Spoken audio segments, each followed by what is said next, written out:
So I've been noticing a certain style of item that is trending right now with all of the big box stores. And that's these wooden trays made out of different geometrical blocks. So I started looking at a few different styles of these and it got me thinking, how can I make these just out of the wood that we have laying around or wood that is super easy to access? And I actually came up with a few different design ideas. So in today's video, I'm going to be turning these random pieces of wood into serving trays. And the super cool thing about these projects, you can do this in an afternoon. Okay, so the first thing that I'm going to do for these trays is to go ahead and get my material cut down to size. Like I said, I have a few different designs that I'm going to do. So I have a fence picket, just a random piece of wood here. It could be pallet wood, it could be barn wood, whatever. And then just a cutoff of 2x10.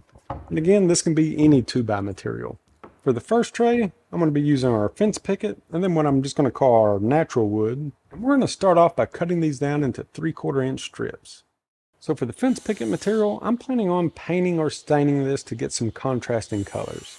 And then for our natural piece of wood, I'm going to show you how to get contrasting colors without staining or painting anything. And for the fence picket tray, we're going to make the entire thing just out of one fence picket.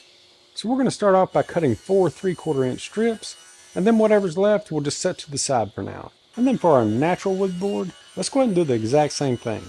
4 3/4 inch strips, then we'll just set the remaining aside.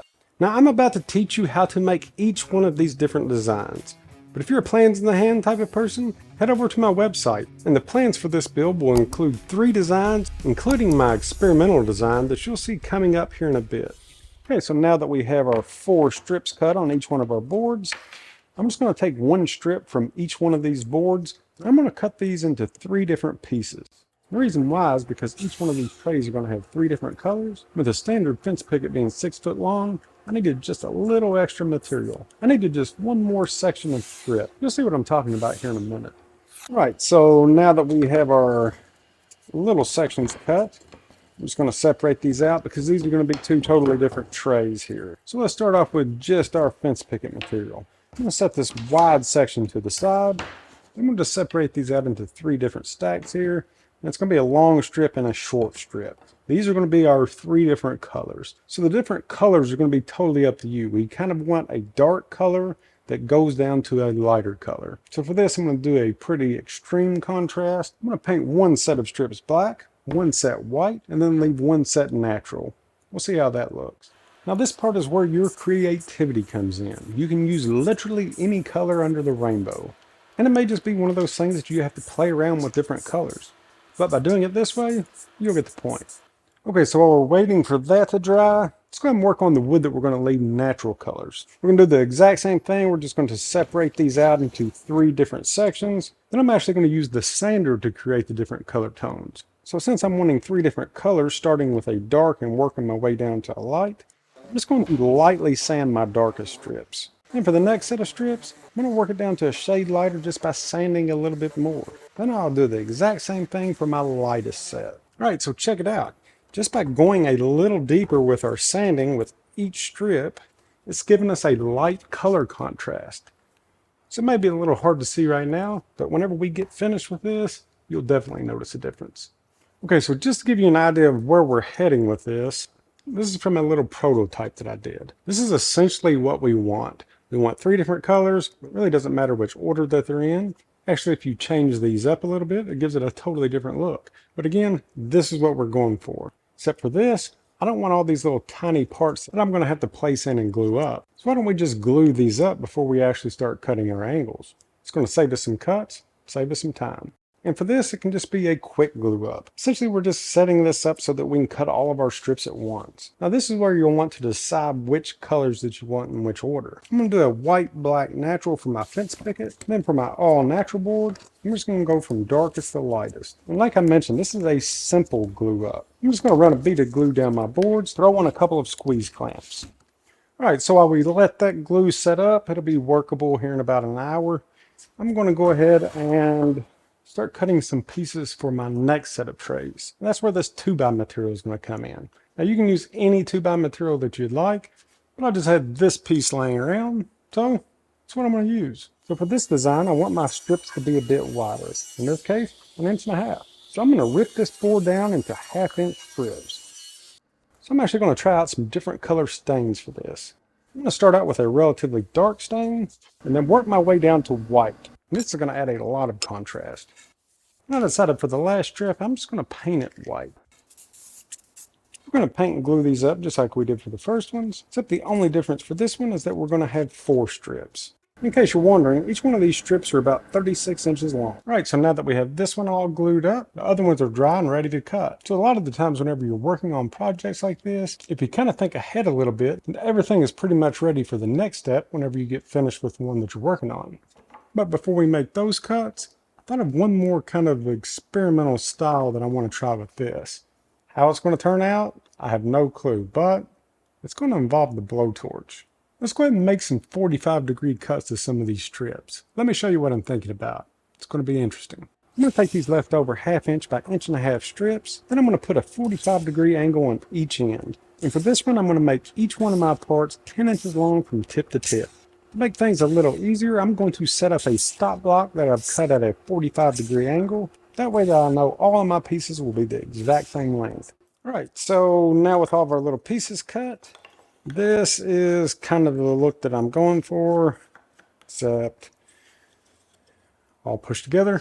But I'm actually going to be using a piece of plywood for this. This is just a little piece of super thin plywood. I'm just going to glue these pieces to this just to keep me from having to glue the sides of all of these and then the ends of all of these. You could totally do this just with glue alone, but this is going to make it a lot easier. Then on one edge of my board, I'm going to use a straight edge. I'll then start putting all of my parts into place. So for this particular project, looks like it took 22 of the 10-inch boards. Now I'm just going to add a little weight to this, and while it dries, I'm going to finish up these other projects. So we have all of our different strips glued up, dried, and ready to be put together. Super pumped about this part because I honestly have no clue how all of these are going to turn out. Again, they look good in my head, but you know how that goes. So let's go ahead and make our cuts for our first style. Let me show you how we're going to determine the length of each one of these cuts, because yours may be a little bit different based on your strips. So to determine the length for each cut, let's angle our saw to 30 degrees, and then let's make a cut on the end. So whatever width that this ends up being at 30 degrees will actually be your length. So this measures at 2 11/16, or you could also take the scrap piece that we cut off, lay that out. That should put you right where you need to be. Now since I started off with the white side being the longest, that's the way that I need to keep it. So let's go ahead and flip this over. We'll make our cut. Looks like it matches to me. So now that we know our exact length, let's go ahead and finish up our cuts. To help us speed this along, I'm going to take my 2x4 scrap that I was using earlier, put a 30-degree angle on, and I'll just use this for lining up my cuts. Okay, so before we go any further, I just started putting these little pieces together just to kind of get the look that we're going for. And I realized something. I don't have enough pieces, and I don't have enough material glued up for the pieces. So I am 2 pieces short. So yeah. So back at the beginning, I said that it would take 4 strips to do this. Just go ahead and cut up a 5th strip just to make sure that you have enough. Which I did have a couple of waste pieces where I, put the wrong angle on or something like that. So a lot of these designs, just like I'm telling you, I am doing this just as I go. So I run into stuff like this. So I'm going to make a couple more pieces and I'll be right back. All right, there you have it. That was fast. With the magic of editing and CA glue, we can finish this project up. All right, so finally have all pieces cut, and it looks like that we need 18 total of individual pieces. Then I'm just going to lay these out kind of like what you see here, where the white sides are just matched up. This is just going to help me keep everything in line. And then whenever it goes to putting these together, you can actually glue all of these parts together if you'd like. Again, I'm just going to put these all on a little cheap piece of plywood. It's just going to help to hold everything together. Now comes the fun part. You actually get to see where all these different cuts and shapes come together to make a pretty awesome design. And I'm just putting glue on the back of these little hexagons that the 2 pieces make up, and then laying them out on my board so that the white tips meet in the center. Once I have my first 3 in place, I'm going to add one in each of the 3 side gaps, and with my white pieces facing inward. And as I put these things in, you should start to see this 3D design come out. Now for my remaining blocks, I'm just going to fill in these gaps along the outside, making sure that my long white strip is facing out. We're going to trim this piece of plywood off, but if you wanted some extra reinforcement from the back, you can put in some brad nails or crown staples. Now check that out. That is awesome. And guess what? It's a fence picket. So we're going to let that one dry. I'm going to go ahead and cut all of the pieces from the natural boards. We're going to glue it up the exact same way that we did this one. I just wanted you to see what it would look like without any paint or stain. Now this looks awesome. And it's just natural wood. Now the only thing left to do for these two, just trim off this extra material, take the scrap material that I said to hang on to earlier, and then we're just going to line the edges with this. And everything's on 30-degree cuts. And I'm going to put a clear coat on this just so you can see what it's going to look like. And then the last couple of designs, we'll knock those out really quick. Then you can tell me which one's your favorite. So at this point we have two different styles of this design.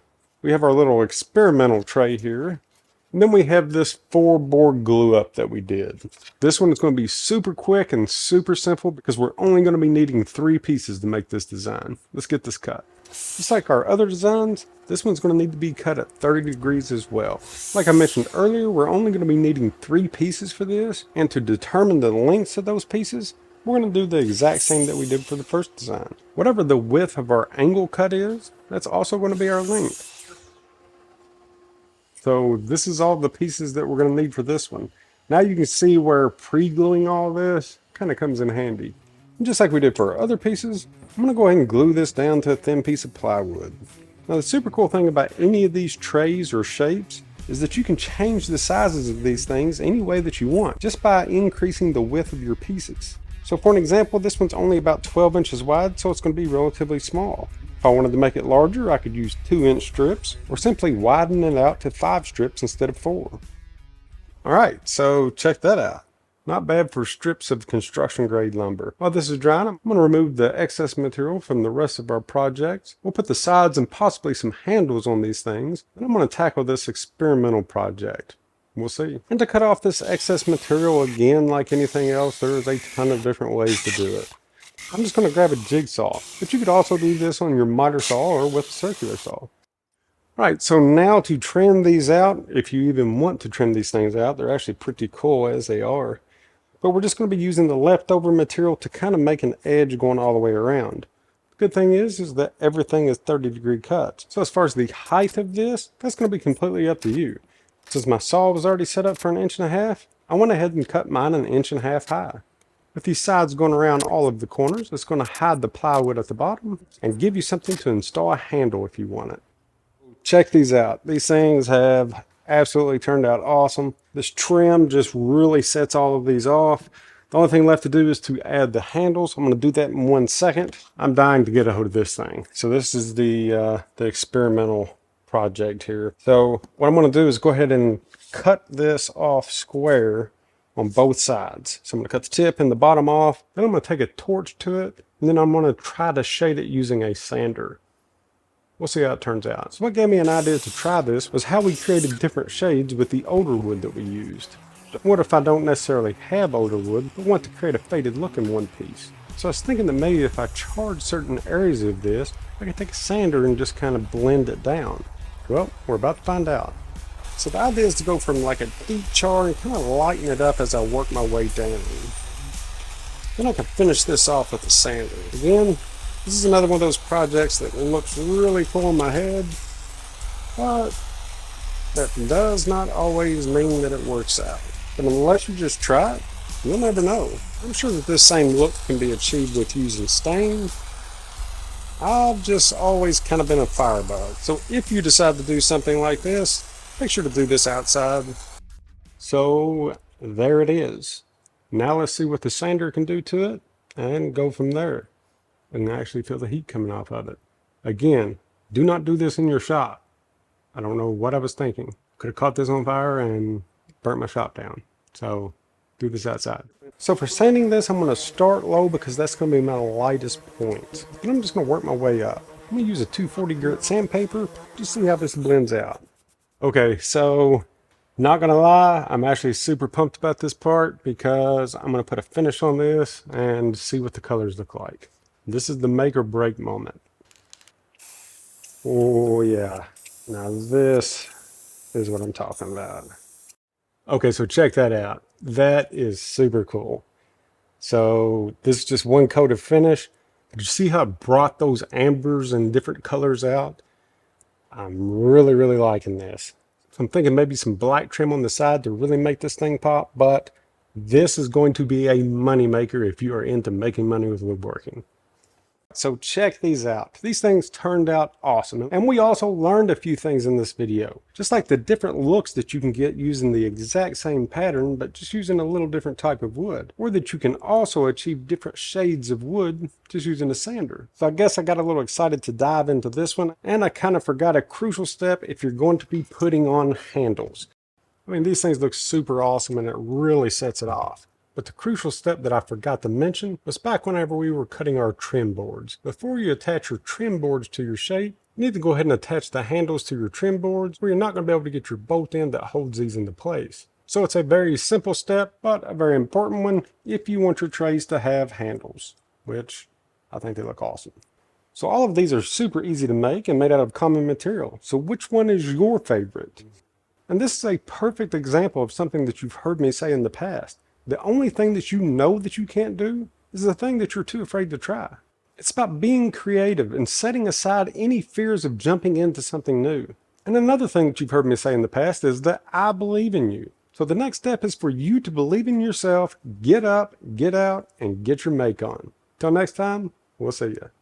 Imagine taking a pile of wood and turning it into something amazing. Now, imagine doing that without years of frustration. You do not need a fancy workshop, expensive tools, or years of experience. With Woodworking Kickstart, you'll build confidence and real skills in no time. So you can spend years making mistakes and learning the hard way like I did, or you can start building with confidence today. So join me in Woodworking Kickstart and let's get your journey started.